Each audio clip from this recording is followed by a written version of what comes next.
So hey guys, so in today's video we'll be doing a beetroot smoothie.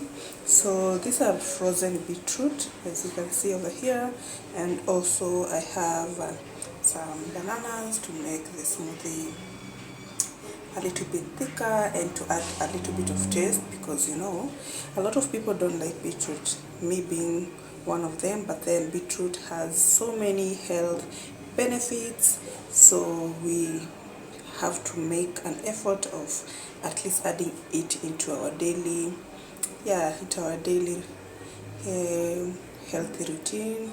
And so here I have this is yogurt,